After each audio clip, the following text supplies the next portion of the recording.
Magandang araw sa inyong lahat at welcome sa aking channel. May mga pagkakataon na hindi naiintindihan ng ilang taga-showbiz at ng madlang people ang teleserye king na si Coco Martin. Marami rin ang tila naguluhan sa ginawa ngayon ng aktor, partikular sa serye ng Batang Quiapo, na tila nagbago nga ang kwento na malayong malayo sa trailer ng ipinakita noon. Kaya naman ipinagtanggol siya ng award-winning actress at dating presidente ng ABS-CBN na si Charo Santos, lalo na sa mga taong nanguhusga sa kapamilya superstar.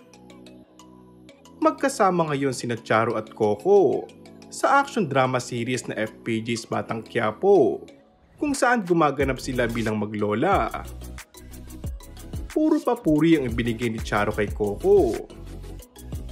Dito ibinandera nga ni Coco kung gaano niya kamahal at nire-respeto bilang tao at artista si Charo. Hinding-hindi rin niya makakalimutan ang kabaitan at pagiging professional ng veteran actress.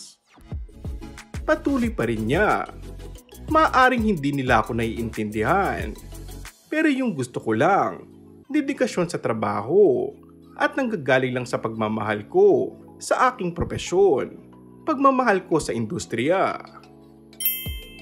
And that's all for our today's video. Kung bago ka lang sa aking channel ay mag-subscribe at pindutin na rin ang notification bell. Maraming salamat!